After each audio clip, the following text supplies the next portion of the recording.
Si de algo saben las abejas, es de flores. Hay de todo tipo y para todos los momentos. Lo importante no es solo su color, tamaño o forma, sino lo que hace sentir cada una. Y para esos sentimientos trabajan. Igual que el Banco Central, que trabaja para hacer florecer la economía y que sientas estabilidad. Para ese sentimiento de tranquilidad. Para ese sentimiento de crecimiento y desarrollo. Para que la primavera llegue a todos los sectores y los planes de muchos den grandes frutos.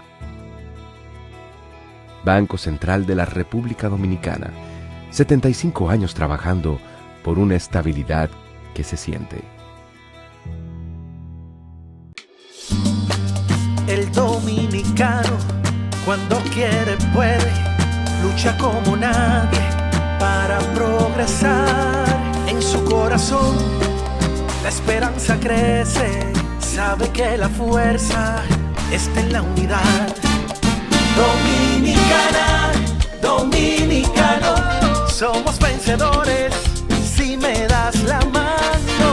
Dominicano, dominicano, pasamos del sueño a la realidad. Dominicana, dominicano, somos vencedores. La vida es como una carrera, una sola, en la que cada día damos la milla extra y seguimos transformándonos, porque lo más importante no está en lo que hicimos, sino todo lo que hacemos para ser invencibles. Banreservas, el banco de todos los dominicanos.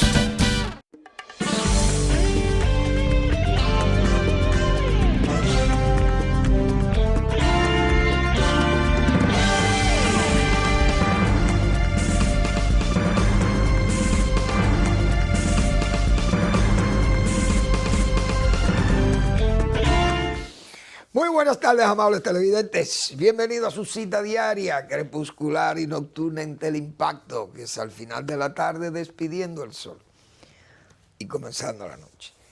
Ponga su caridad en buenas manos. Apoye el Patronato de Lucha contra el Cáncer de Villa González, incorporado. 809-443-8010. También el Hogar Escuela Santo Domingo Sabio. Buena oportunidad para usted poner su caridad en las manos de los salesianos de la Iglesia Católica. Ellos regentan esa institución para formar jóvenes en altos riesgos, llevarlo a los niveles de formación de un verdadero ciudadano, un ciudadano útil al país. Y eso es una labor verdaderamente reconocible y además de un aporte a la sociedad, al país extraordinario. Esa es la pura verdad. Apóyelos. Avenida Independencia, casi esquina Avenida General Gregorio Luperón en Santo Domingo. Bueno, vamos a felicitar al Banco Agrícola, al Banco de Reserva. Que el Banco Agrícola, que también es una institución de muchos años en el país, brindándole servicio a los agricultores que la banca privada no le presta fácilmente al que no tiene una garantía. Y el Banco Agrícola, pues, ha sido una institución de apoyar los planes agropecuarios de los gobiernos y del sector privado, porque tiene también sus programas de crédito para productores privados, desde luego los grandes productores. Siempre tuvieron sus limitaciones porque era preferible que fueran a la banca comercial. Y dejar ese crédito subsidiado, dejarlo a los pequeños, a los desposeídos, como dicen, de la riqueza nacional. Pero el banco ha creado riqueza y ha dejado frutos bien, ¿cómo será? Esos frutos, yo me acuerdo, en fruticultura le llamamos los frutos que están en su punto climatérico, es decir, en su punto de madurez y para el consumo, de dulzura, color, olor, porque todo eso es una fruta resumante de estas frutas como el mango o la papaya, también la piña, Jesús santísimo. Bueno, el Banco de Reservas, que es a quien nosotros queremos referirnos, sigue ganando elogios muy, muy meritorios. El Banco de Reserva obtuvo 4 nuevos galardones internacionales al ser premiado por la revista World Finance o Finanzas del Mundo como mejor banco de inversión, mejor banco comercial, mejor banco de consumo y mejor banco de gobierno corporativo en el país. La última distinción fue otorgada por primera vez a una institución financiera del país. La revista tomó en cuenta diversos aspectos relacionados a los avances tecnológicos del Banreservas, su respaldo a los actores productivos y a la economía nacional, la gestión de negocios en línea y las prácticas de sostenibilidad y gobernanza. World Finance valoró el papel crucial que desempeña Banreservas con respecto al respaldo a los principales sectores productivos, como son construcción, agricultura, turismo y pymes. En ese renglón fueron evaluados la preparación del banco para enfrentar los desafíos presentados en los cambios en la economía, la transición, el entorno. Bien. Señores, el Banco de Reservas es otro banco que como banco oficial apoya actividades productivas del campo. Ese Banco de Reserva que gana esos premios por su apoyo a las pymes, muy importante, porque las pymes son muchas empresas, las grandes en número de pequeñas empresas, que aglomeran miles de empleos, muy importantes, y generan mucha riqueza en el país, pero son débiles porque son pequeños. Y la misma banca comercial le teme a esos pequeños porque los ve como los productores agropecuarios también, inseguros, débiles, para fines de cobrar o garantizar el crédito, el préstamo. Entonces, el Banco de Reservas hace eso. Yo, desde que la nueva administración del banco comenzó a dinamizar esas actividades, siempre pensé que era una buena disposición, siempre y cuando se fuera prudente, porque no es que tampoco el banco se va a usar como si fuera una fuente inagotable de recursos, no es así. Y no es esa la política del banco. La política del banco es hacer la cosa bien hecha, pero al mismo tiempo darle oportunidad a pequeños empresarios, emprendedores, de gente que necesita de ese apoyo militante. Entonces, yo creo que esas cosas son, esas actividades y esos premios son meritísimos, son bien ganados. A veces hay gente que piensa, que eso se compran, esos elogios, como si eso lo vendieran así en boticas. Y no es así. Lo que pasa es que poner un banco, me imagino yo, en un ambiente de competencia de otros bancos, bancos, por ejemplo, de gobierno, bancos públicos, bancos oficiales. Entonces, se ve un país con una economía expansiva como la nuestra, que se expande todos los años porque crece, y crece más que todas, prácticamente casi que todas las demás de la zona. Entonces las instituciones financieras, principalmente ese banco que es público, se hacen muy importantes, porque que el Banco de Reserva, si tuviéramos en una economía con pobreza, como dice, el banco, si hubiera un Banco de Reserva como en Cuba, imagínense ustedes con esa situación que tiene esa economía cubana. Pero la economía dominicana no es aquella economía, esto es una economía que va en expansión, pues en crecimiento, su riqueza nacional crece todos los años. Y crece además con influencias muy importantes, como es la de Estados Unidos, principalmente Canadá, Europa, pero principalmente Estados Unidos y Canadá. Que el dólar norteamericano, señores, son muchos los millones de dólares que vienen en remesa, más de 10.000 millones, aparte del que no se contabiliza.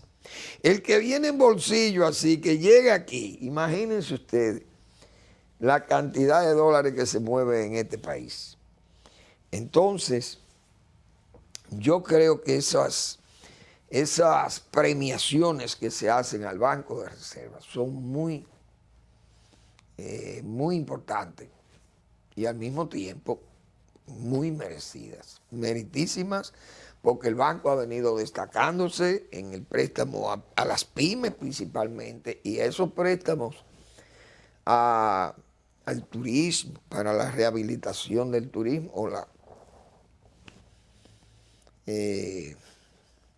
tomar la iniciativa que se han tomado para que los turistas vinieran seguros, con un seguro médico del coronavirus.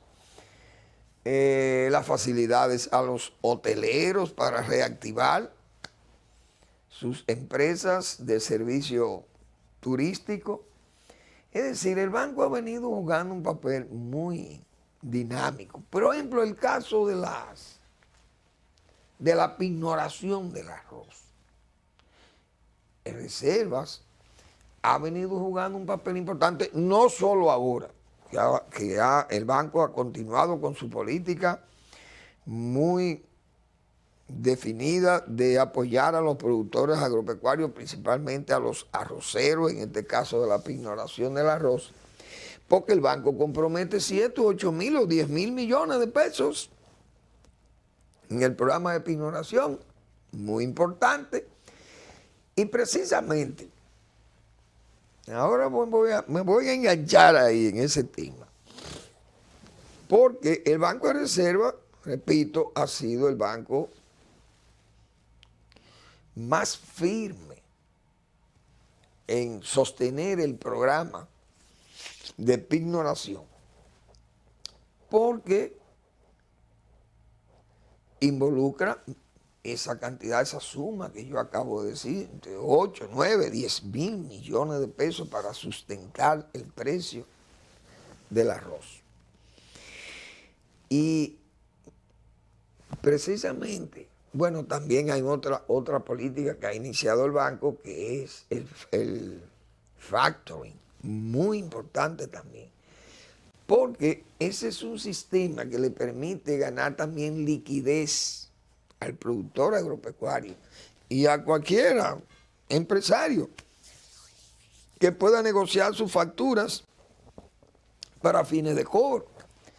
Tener liquidez, que es muy importante para un pequeño productor o un pequeño comerciante, un pequeño empresario. La liquidez es básica para poder seguir operando y operar con competitividad con los demás.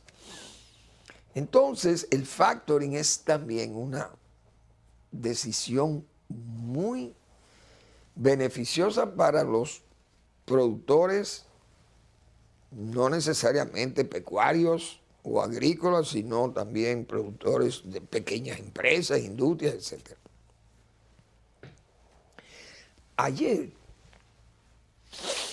el expresidente Leonel Fernández estuvo por la provincia de Valverde y un señor Gutiérrez, no me acuerdo el nombre, yo creo que lo anoté por aquí, Nicolás Gutiérrez. Ese señor se acercó a Leonel Fernández, según pude ver en el periódico o en las redes, para agradecerle a Leonel Fernández que en su gobierno 96-2000, que yo creo que fue en el 2004 y no en 96-2000, porque el programa de pignoración no es una creación del gobierno de Leonel Fernández de 96-2000. Ese programa de pignoración es tan viejo como la siembra de arroz en el país. Y era un programa que lo tenía el Banco Agrícola, incluso antes de nacer INEPRE. Me acuerdo yo que nosotros trabajamos al principio en INEPRE. Ese programa de pignoración, precisamente esos edificios, esos almacenes que todavía están ahí como testigos, por ejemplo, en La Vega, en las gerencias de INEPRE, Santiago, La Vega, donde están esas plantas de silos, en San Juan de la Maguana, Santiago, La Vega, San Juan de la Maguana, ahí están esos almacenes todavía, y esos servían de depósitos para esos programas de pignoración que lo hacía el Banco Agrícola antes. Bien, eso desapareció cuando INESPRE se hizo cargo del arroz por asuntos de monopólicos, porque el gobierno entendió que era mejor que se manejara por vía del INESPRE para evitar la especulación y el agiotismo y esas cosas. Entonces, INESPRE hacía la labor precisamente de la pignoración. Comprar, retener, no inundar el mercado para que los productores, los molineros, tuvieran un precio estable. Muy bien. Ahora, ¿qué pasó? Ese señor sí le reconoció a Leonel Fernández que por ese programa se mejoró y se estabilizó la producción arrocera del país. Muy importante. Y ese señor agricultor le recordó eso a Leonel Fernández, que me imagino que le llenaría al presidente Fernández de satisfacción saber que ese programa de pignoración por lo menos fue mejor organizado en su gobierno que en el gobierno de Hipólito Mejía. Porque, ¿qué es lo que hay que decir de eso? En el 2000-2004, el programa de pignoración estuvo en el gobierno de Hipólito Mejía. El problema es que ese gobierno no pagó los costos que genera ese programa. Costos financieros, costos de seguro, costos de almacenamiento. Los bancos se retiraron, los bancos privados. El Banco de Reservas tenía 1.000 millones de pesos en deuda acumulada que no le pagaba el Ministerio de Agricultura, no le pagó 5 centavos en el gobierno o en ese periodo en que estuvo el señor Eligio Vázquez, que era el ministro de Agricultura, y el gobierno. No pagaron. Al no pagar, ese programa comenzó a morir. En el 2004, cuando llega Leonel Fernández al poder, entonces se reinicia el programa de pignoración, pero con una garantía, que era la que no tenía en el gobierno anterior. Y fue que ese fondo, se creó un fondo por vía presupuestaria para que con esos dineros se cubrieran los costos en que se incurren por almacenamiento, costo financiero, costo de seguro, que se incurre para usted tener ese arroz almacenado en un almacén fiscal, pignorado. Cuando se necesita sacar arroz al mercado, se lleva la factura, el banco autoriza y sale la partida que usted quiera a la venta, porque el banco tiene que garantizar, recoger el dinero que presta, que es un 80% del valor pignorado. Entonces, ese gobierno del 2004 estableció por presupuesto ese fondo Y además se le pagó al Banco de Reservas esa deuda que tenía pendiente el ministerio de más de 1.000 millones de pesos. Se pagó al Banco de Reservas y hoy el banco sigue con esa política desde allá, viene con esa política y el administrador actual, Samuel Pereira. Samuel ha creído en el programa y le ha dado apoyo y ha ampliado el servicio. Porque ese programa de pinoración, como muy bien señaló el señor Gutiérrez, es lo que ha garantizado que tengamos una producción arrocera por encima de los 12 o 13 millones de quintales de arroz, que es una garantía de autosuficiencia arrocera, aunque tengamos las importaciones prácticamente obligada por vía del DERECAFTA. Aún así, aunque seamos autogestionarios, tenemos la amenaza, la espada de Damocles del arroz norteamericano, que es un arroz que se produce con mayor eficiencia, mayor productividad y por tanto mejor competitividad.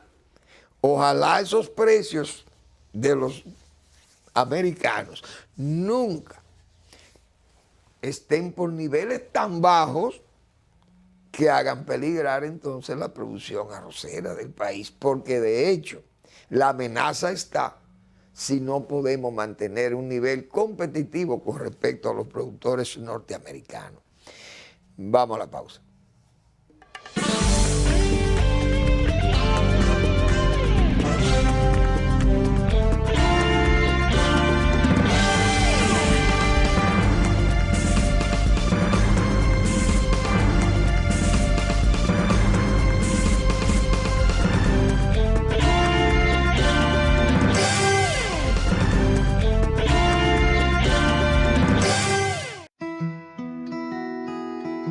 Si de algo saben las abejas, es de flores. Hay de todo tipo y para todos los momentos. Lo importante no es solo su color, tamaño o forma, sino lo que hace sentir cada una. Y para esos sentimientos trabajan. Igual que el Banco Central, que trabaja para hacer florecer la economía y que sientas estabilidad. Para ese sentimiento de tranquilidad, para ese sentimiento de crecimiento y desarrollo, para que la primavera llegue a todos los sectores y los planes de muchos den grandes frutos. Banco Central de la República Dominicana, 75 años trabajando por una estabilidad que se siente. El dominicano, cuando quiere puede, lucha como nadie para progresar. En su corazón la esperanza crece, sabe que la fuerza está en la unidad. Dominicana, dominicano, somos vencedores si me das la mano. Dominicano, dominicano, pasamos del sueño a la realidad. Dominicana, dominicano, somos vencedores. La vida es como una carrera, una sola, en la que cada día damos la milla extra y seguimos transformándonos, porque lo más importante no está en lo que hicimos, sino todo lo que hacemos para ser invencibles. Banreservas, el banco de todos los dominicanos.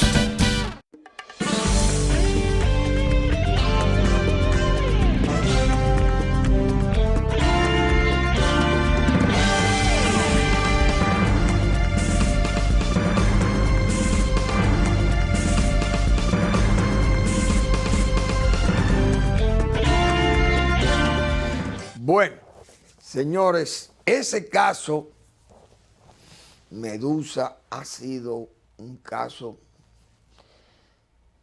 hay que decir la verdad, muy trabajado.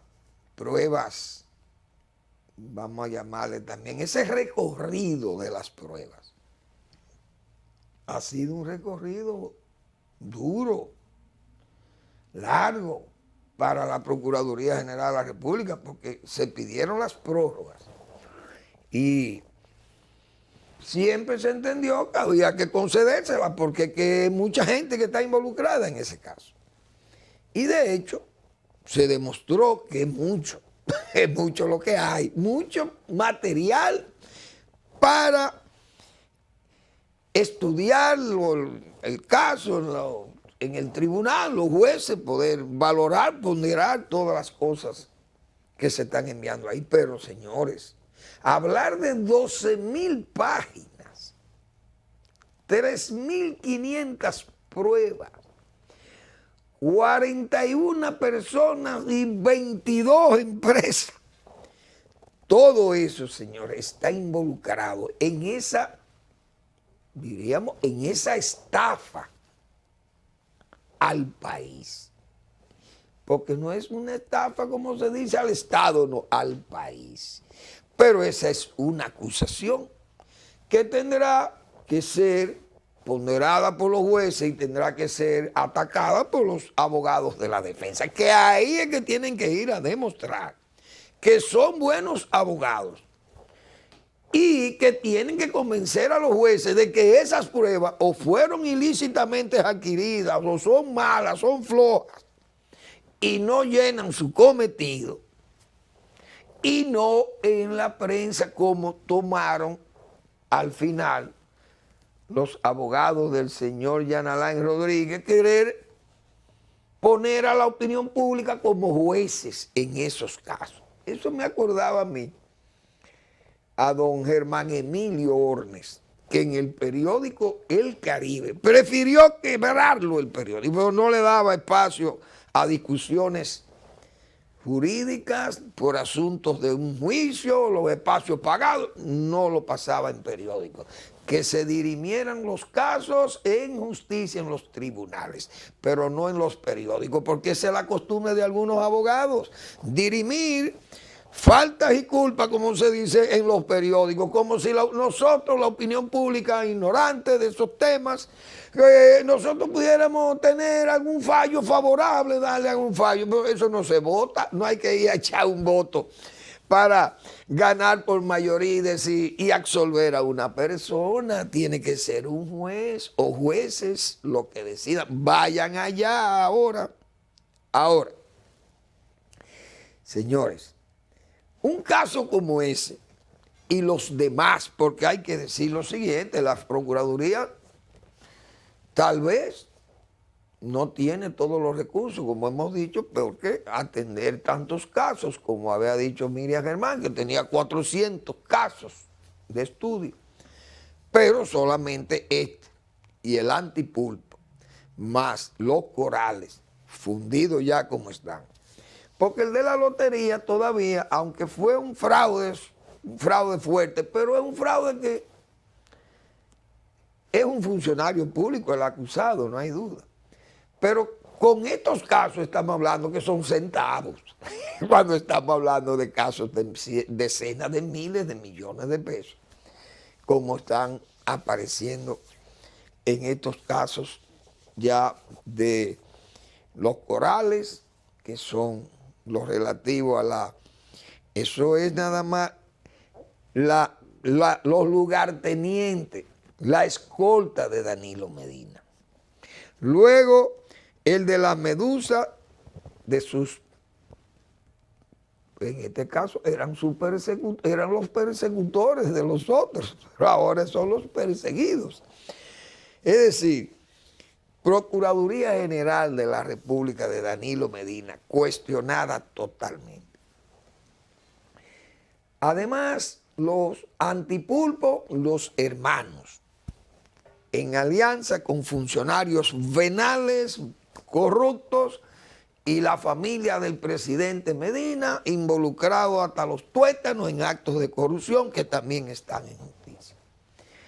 El caso de sus cuñados todavía no han ido a justicia y eso está como en espera o en stand-by. No se sabe nada porque la Procuraduría General de la República no ha dicho más sobre esos casos. Ahora, viendo uno todo esto, señores, hay que ser desvergonzado como político no solamente errado el político, sino desvergonzado.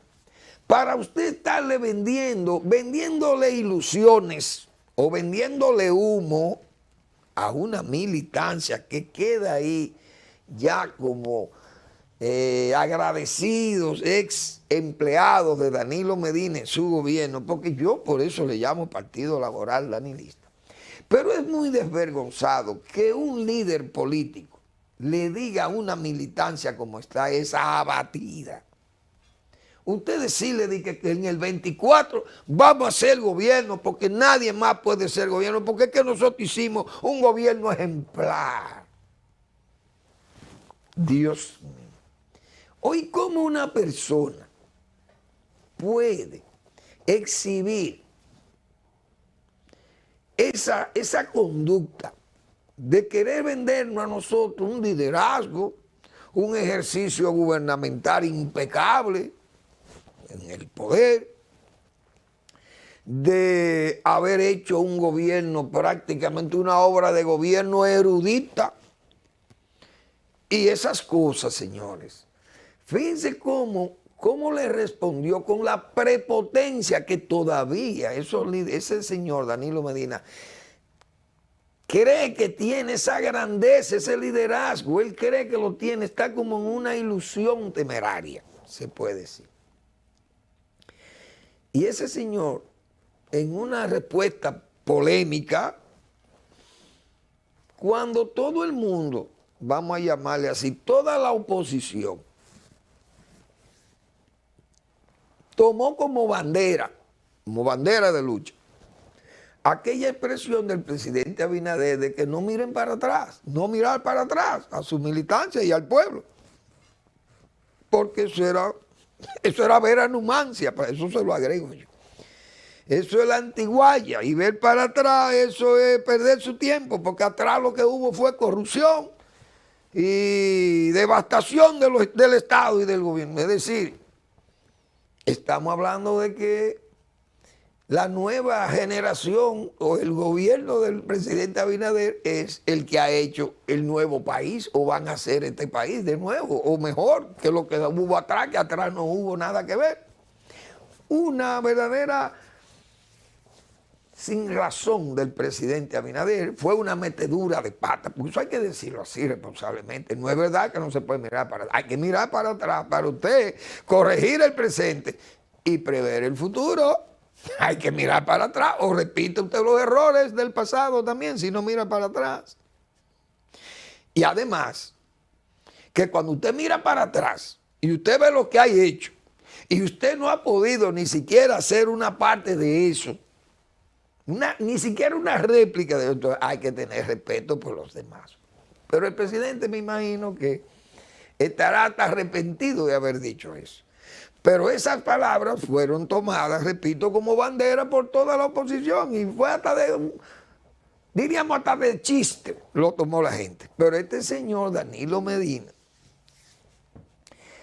lo que ha hecho es una crítica polémica, dura, a Leonel Fernández y a su Fuerza del Pueblo, porque le señaló, le enrostró que esa militancia era una militancia falsa.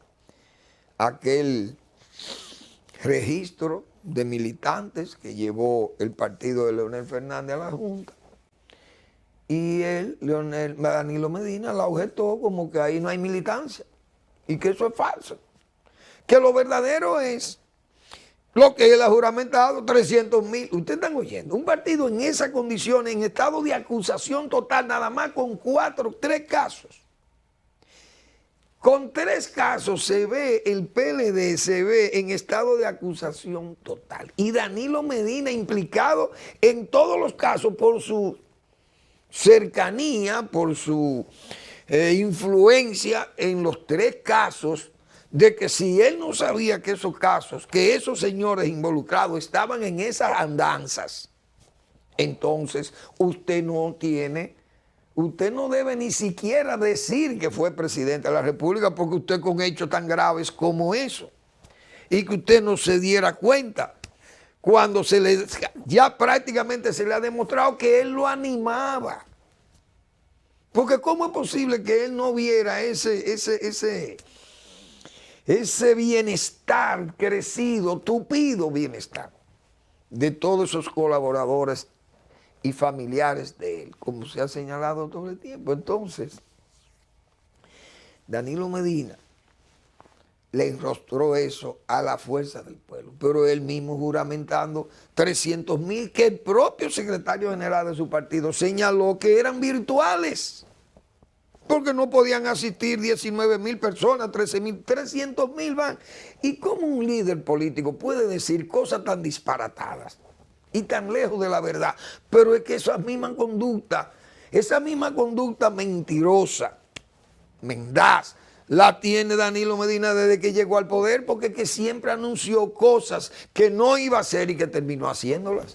Y entonces, ¿a quién se le puede creer? ¿Cómo ese señor puede decirle a una militancia abatida, repito, que en el 2024 serán poder, serán gobierno, que el gobierno no tiene calidad para mantenerse y pedir 4 años más, que el que escojan en octubre en esa convención del PLD será el próximo presidente de la República? Pero ustedes lo que están es tratando de recortar esa distancia que señalan encuestas. Yo no puedo decir que las he visto físicamente, pero se comentan que las encuestas tienen al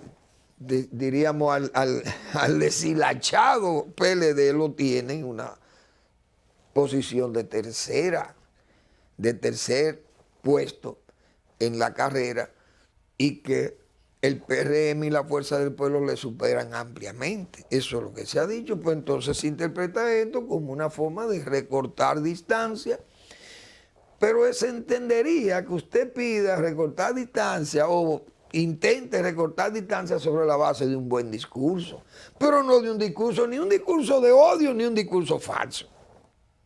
Porque usted no se puede mantener en la política con un discurso falso. Eso es una cosa, eso es una aberración. Yo creo que el propio Danilo Medina tiene que dejar de desandar en la política en esa forma, porque con este juicio, repito, ese juicio Medusa, que va a poner en apuros no solamente a Danilo Medina y su gobierno, porque si es como dice la Procuraduría, que hay 22 empresas, 41 personas, empresa de empresarios, no empresitas, sino empresa de empresarios y de gente que tiene, parece, que tendrá que ir a hablar en tártaro, como se dice en esos tribunales, porque la verdad que las cosas se hacían definitivamente a la cañona, como se dice, porque ¿cómo es posible que a una secretaria del Palacio, mire, póngale 100 millones de pesos, una contrata de 100 millones de pesos, pero señor, ¿y cómo es posible que esas cosas puedan pasar? Pero esas cosas pasaban por ese nivel de tolerancia y de compromiso con el escándalo del propio gobernante. ¿Cuál es la eficiencia de un gobierno que bote 60,000 millones de pesos? Que fueron ese dinero de la visita sorpresa, porque es un dinero votado, porque no puede ser recuperado. Ahora, si el propio ejecutante de ese proyecto, que es Danilo Medina Sánchez, le hubiera dicho al país, señores, este dinero que le estamos entregando a los productores, yo se lo estoy regalando a los productores porque es una especie de devolución a esa deuda social que tenemos los políticos o los gobiernos con esas masas irredentas del país, esa pobreza extrema rural, y mis vivencias comarcales me hacen recordar mi tiempo de niñez y mi padre cuando con su caballo cultivaba mis habichuelas en los campos de Bohechío y yo ayudaba con el caballo. Entonces usted dice eso en un discurso que usted le va a regalar eso, y ya la gente lo entendió como un regalo del gobierno. Porque nadie le criticaba a Balaguer que regalaba las parcelas de reforma agraria, porque eran regaladas las parcelas y la ley 145 prohibía venderlas como bien familiar. ¿Y qué hicieron entonces los otros? Vinieron a regalar la parcela, pero no fue la parcela que regalaron, no vinieron a regalar la parcela por el título, a regalar un título, pero eso no tiene que ser, eso no tiene mérito, regalar el título. Por eso, que incluso yo viendo las carreteras nuevas, esas del Nordeste, vamos a ir a la pausa y vamos a hablar sobre ese tema, pero después de este breve espacio de publicidad.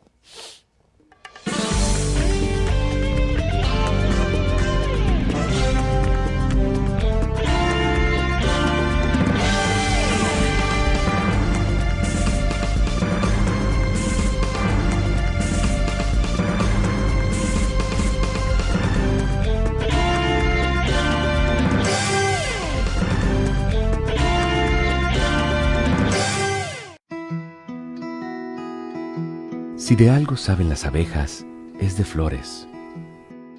Hay de todo tipo y para todos los momentos.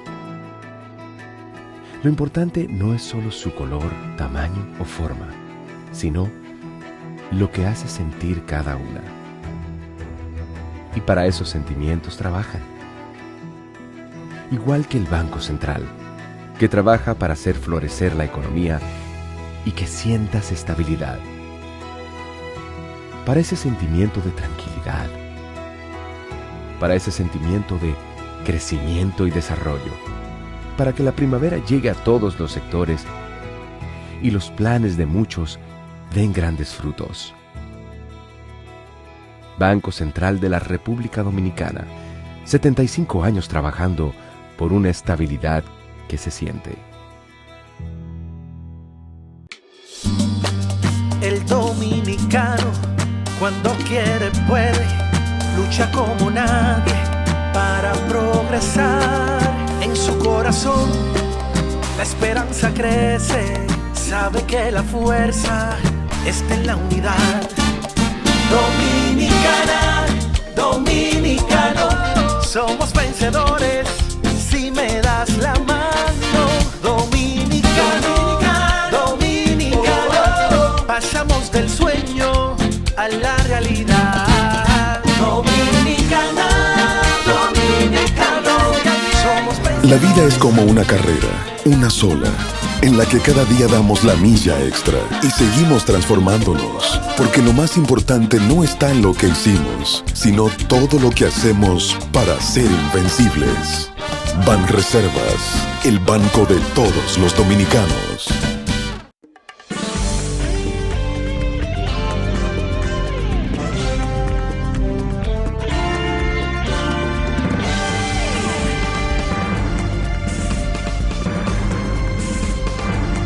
Bien, refiriéndome yo a este caso de las parcelas de reforma agraria que se entregaban, pero ya era un bien que se adquiría para entregarlo a reforma agraria, a los parceleros, perdón. Y al margen quise poner el caso, por ejemplo, de las carreteras. Yo viendo esas carreteras del Nordeste, cruzan propiedades, pero la plusvalía que le dan esas carreteras, ahí no se aplica cuota aparte. O las avenidas, un gobierno viene y hace avenida, la República de Colombia, por ejemplo. Y ustedes saben el valor que le dio esa avenida a muchísimas propiedades por ahí.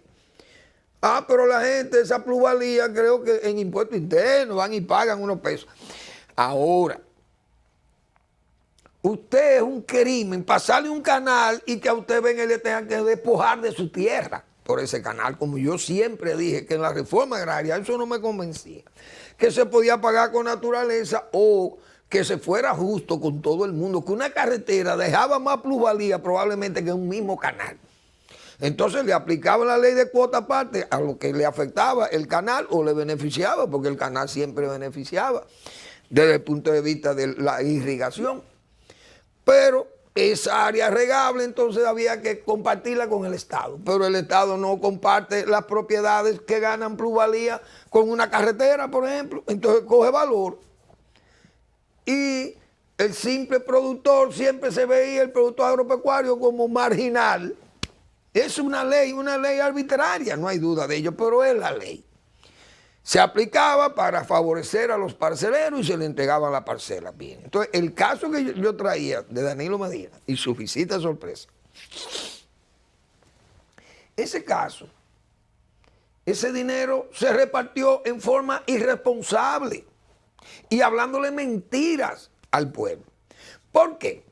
Porque se entregaba el dinero supuestamente con un interés a pagar de creo que era un 0.5%, 0.50% de interés. Entonces, entendíamos que eso tenían que pagarlo, pero desde el principio denunciamos nosotros que eso eran préstamos a las directivas, que eran préstamos que se iban a coger el dinero y que no iban a pagar nada. Y al final, en la propia campaña, cuando este señor comenzó con sus apuros de ganarlo todo, sobre la base de empujar a Leonel Fernández, se inventó como hemos dicho, un remedio mágico con Gonzalo, tratando de que este señor refractario, un hombre que no tiene experiencia, candidato y líder, nuevo líder del PLD para sustituir al líder Leonel Fernández. Oigan cómo fueron aquellas cosas. ¿Qué trajo aquello? La división, la derrota, y el enemigo político de Danilo Medina es el mismo. Pero él quiso poner como a Leonel Fernández, que era el enemigo político. No, el enemigo político de Danilo Medina es el mismo Danilo Medina. Porque todo su partido se fueron a pique, su partido se fue a pique el gobierno, se dividió, el PLD se volvió un guiñapo. Los PLDistas aplastados por la realidad nacional, sus más íntimos en justicia, como este caso, 12.000 páginas de expediente, 400 testigos, 50 empresas y personalidades que tendrán que ir a dar la cara allí ante los jueces. Eso son cosas eso es una indecencia y más. Hoy trajo el periódico El Nacional. Usaron dinero de la Procuraduría para crear un grupo de respaldo al PLD. Tampoco veía Danilo Medina eso. Por eso es, aunque uno gane respeto, como el caso de doña Miriam Germán, que gane respeto porque ella no va a renunciar a su deber, porque uno lo sabe. Porque Miriam Germán es una persona que toda su vida ha sido respetable y respetada. Bueno, quienes la irrespetaron fue precisamente Danilo Medina y el señor Yanalay. Pero hemos dicho aquí que sus bríos se han debilitado, los bríos de su energía se debilitaron con el caso de que un Danilo Medina que esté arengando y diciendo y hablando de cosas tan comprometedoras donde él dice que no conocía de nada. ¿Y cómo es posible que la Procuraduría no le investigara a él? Y todas estas cosas, él parece que la desconocía, porque a mí que me digan si Danilo Medina no le diría a Yanalán, dime una cosa. Digo, si es verdad que él era una persona preocupado porque los bienes públicos no fueran depredados. Yanalán, pero dime una cosa, ¿y con qué es que tú estás manejando todo esto? ¿De dónde salen estos dineros para este movimiento político que tú tienes? Y el dinero de Odebrecht, ¿cómo que tú estás gastando ese dinero? Los primeros 30 millones de dólares que pagó Odebrecht, ¿cómo que tú estás manejando eso? Mire, presidente, esto va así, pero ve acá, así no puede ser, porque aquí, mira, vamos a caer presos todos. Pero no se hizo, o mejor dicho, se niega que esas cosas sucedieran. Y que el señor Danilo Medina, como jefe de la administración pública y artífice de ese gobierno corrupto y gobierno depredador, no fuese investigado, no fuese interrogado. Y no se sabe nada, y sin embargo un expediente de 12.000 páginas, de 400 testigos y 50 personas y 22 empresarios, que el jefe de la administración pública no fuese ni siquiera investigado por esos casos. Esas son las quejas que nosotros tenemos. Y que si se alega que no hay recursos para ampliar más todavía aquello. Porque donde se amplió tanto tenía que llegarse ahí, pero no se llegó. Es que se obvió llegar ahí. Si hay 50, pudo haber 51, incluyendo a Danilo Medina. Si no hay los recursos, entonces la independencia judicial es parcial, porque según la Constitución, tiene independencia económica, independencia funcional y administrativa. La propia Procuraduría General de la República no puede alegar que no tiene los recursos, porque los recursos tienen que llegarle por vía de la ley. En resumen, yo no sé cuál será el destino de Danilo Medina, pero es un misterio, no hay duda de ello. Es un misterio porque uno no sabe, este señor no ha depurado sus responsabilidades en ninguno de estos casos, como hemos dicho. Sus errores no han sido explicados, pero tampoco corregidos, porque fíjense cómo sigue envalentonado, haciendo críticas y señalando soluciones en un estado de acusación total, repetimos, como está precisamente su gobierno. La verdad que habrá que esperar el juicio, vamos a ver qué cosas salen de ahí, probablemente no va a salir más que lo que ha salido ya. Los nombres de los empresarios que la gente, el morbo siempre quisiera oír, se ha señalado el hijo del ministro de la presidencia como contratista de la obra de la cárcel. Yo creo que esas cosas, si es cierto que ese joven está señalado como beneficiario de esas adjudicaciones irregulares, el papá debe renunciar. Y se lo piden amigos en las redes y en todo. No es verdad que un ministro puede sostenerse, un ministro del nivel de ese ministro de la presidencia, podrá sostenerse en un gobierno que exhibe limpieza. El presidente Abinader solo se sostiene en esa transparencia, porque imagínense cómo está esta situación para un gobierno que tiene tantas responsabilidades que atender, con tantas limitaciones, no solamente de recursos económicos, sino de habilidades, de destrezas de gobierno. Y se ha visto y se ha demostrado que el gobierno tiene cierta indigencia en ese aspecto de la calidad administrativa. Y eso, si se debilita, va a ser una gran derrota del propio gobierno del presidente Abinader. Y un gobierno que en 2 años de ejercicio, como hemos dicho nosotros, de un ejercicio coloquial, y vemos nosotros a diario cómo se exigen caminos, que este camino no sirve, que los caminos por allí, los caminos están destruidos, entonces después de esta lluvia se destruyen más. Eso es una pena. Pero además de los caminos, las calles, otros protestan por la basura, otros protestan porque hay una inundación por allí, otros protestan porque no tienen los recursos para atender los cultivos, en este caso los agropecuarios que están en el campo, y los precios de los alimentos, los precios de los materiales de construcción, la energía que le suben. Entonces, esas cosas tienen a la gente, como se dice, manos arriba.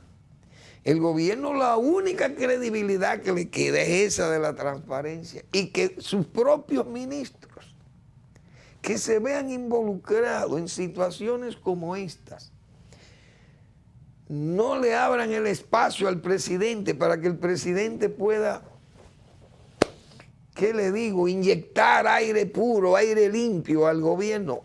Esas cosas se le van a hacer muy difícil al presidente Abinader para poder convencer a una población que él le ha ofrecido casi hasta el sol, sin poder cumplirle a todas esas comunidades, producto de esas visitas coloquiales. Esto no es asunto de cercanía y sonrisa, y que yo soy íntegro, y que soy muy familiar, y que me gusta abrazarme con el pueblo, ir al pueblo. Eso no es por ahí. Gracias por su atención. Nos vemos mañana en otra entrega de Al Final de la Tarde, despidiendo el sol y comenzando la noche.